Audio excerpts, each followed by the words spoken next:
K-pop Demon Hunters' golden girl is Rumi. At the center of the global phenomenon is a hero defined by her heart and soul.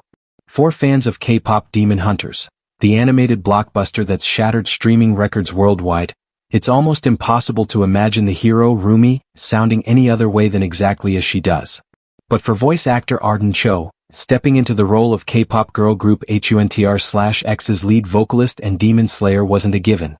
I actually auditioned for Rumi's parental figure, Celine. And when it came back as Rumi, I didn't know if I'd be right for it. Like, am I cool enough to be Rumi? Cho remembers. It was her first time doing voice work for a feature film, and the anxiety was real. There was definitely nerves and uncertainty. I also felt a lot of pressure because Rumi was the #1 idol. She's a star, she says. I just felt like I had to be perfect.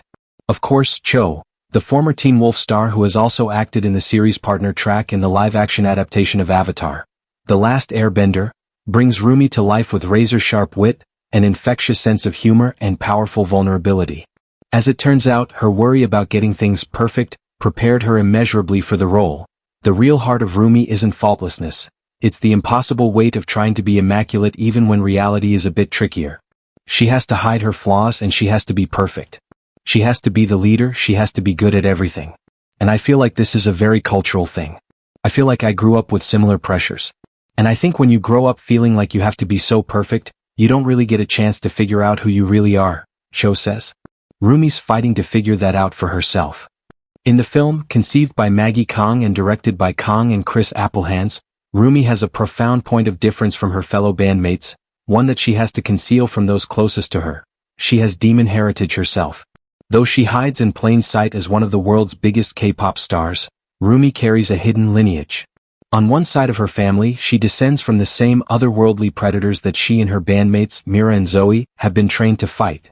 She spends most of her life working really hard to cure herself of this thing that she's ashamed of, which is admirable but also sad, says Applehands. Ultimately, Rumi is able to harness her secret into a strength.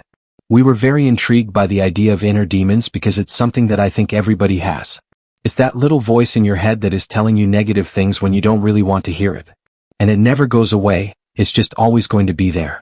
The idea of Rumi having her inner demon be an actual demon was a really interesting idea, says Kong.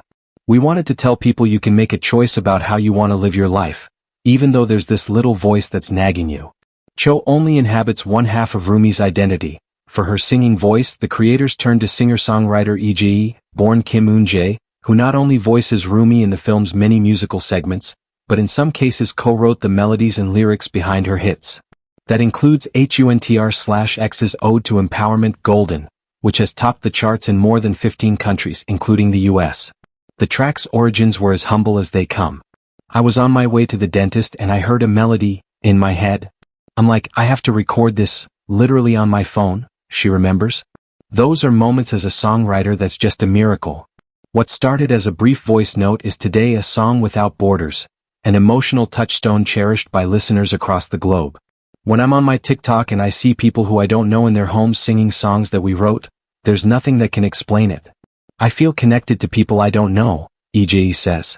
It's such a hopeful song. I feel like we need hope right now. Ege, now based in Brooklyn, New York, was born in Seoul and once trained to be a K-pop artist herself, enduring the famously rigorous programs that drill everything from vocals to dance to music production. Though she ultimately moved to New York to strike out on her own, those early experiences in Korean entertainment gave her a visceral understanding of Rumi, a K-pop superstar, on a deep level. It's very competitive. You can't show weakness.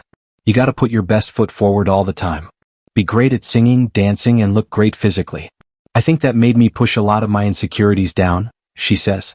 But if you do that, the insecurity grows, and I think that I really try to bring that emotion into the singing and the writing.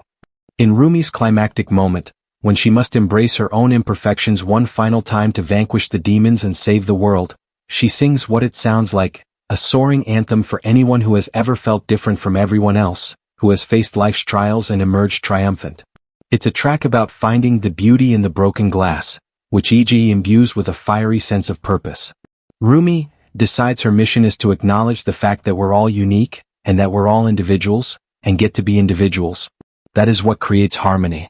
Trying to communicate that with her voice, says Ian Eisendrath, the film's executive music producer. She is singing in her most authentic, rich, not squeaky clean K-pop sound. What she's saying is, this is my voice without the lies. This is who I really am. This is what I look like. We wanted it to almost be like a battle cry.